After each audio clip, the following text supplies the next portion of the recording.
want to, I made a little, kind of like a big page of notes here. But the things that inspired me about Tanith in general for my own books, for my own writing.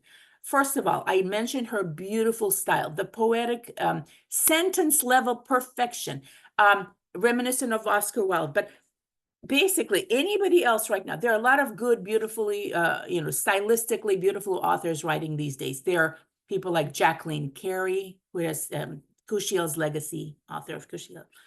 There is Catherine Valenti, who is a wonderful, prose poet, and more, there's others, but Tanith is up here.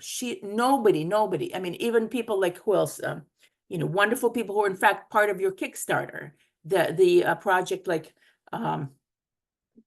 Theodora Goss, beautiful, but there's still Tanith's here. All the rest of us are just, we just can't. So the things that her prose level was just stunning. It brought me across it transported me. Then the treatment of the characters. Tanith Lee had these blonde, gorgeous heroes, or these dark, beautiful. The fact that a lot of fantasy in those days, you did not appreciate man and manly beauty. Tanith she was so good at that. You fell in love with her heroes because she made them beautiful. She made them beautiful in every sense. They were dark, mysterious, elegant, and she changed the face of romantic fantasy, as far as I know. What we call romantasy these days, it's like a poor, shallow, sad,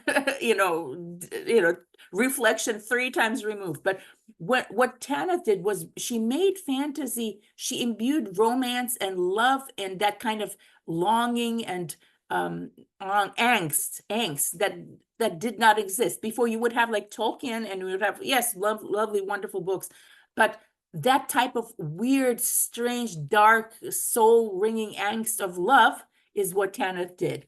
And then, of course, there was the goth element, the dark kind of the love of death and darkness, the kind of admiration of beauty of like Knight's Master, Tales of the Flat Earth, Death's Master. You fell in love with these dark personifications of, whatever was the terror, the kind of horror that was, that she was so good at. She combined horror with fantasy, and the prose was what we would call, some people might say it's purple, but that's the best type of purple prose you can have out there. So, and one other thing I want to mention is the synesthesia.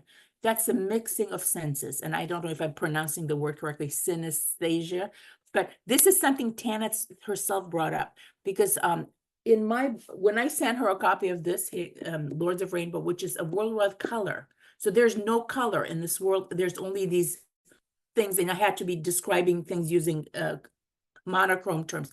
She mentioned synesthesia, how you can smell music and hear colors and all these interesting ways of mixing senses.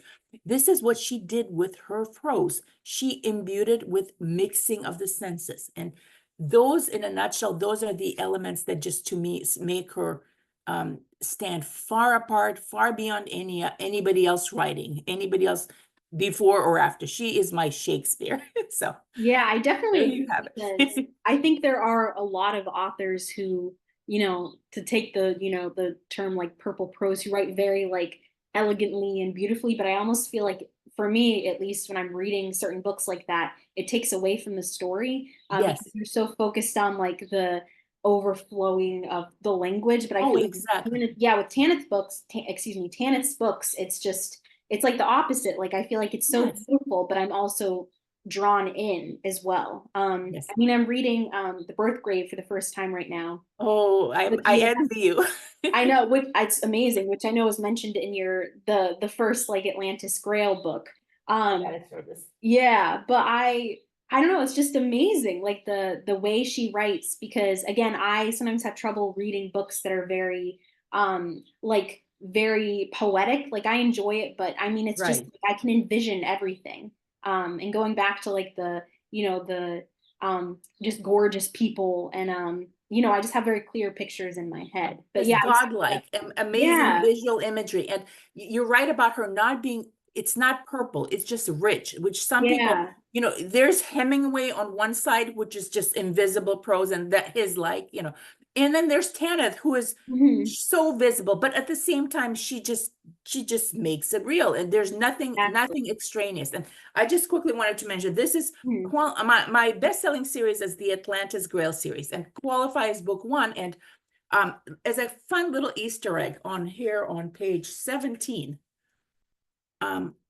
I mentioned that my main characters, it's like somewhere here, the birth grave.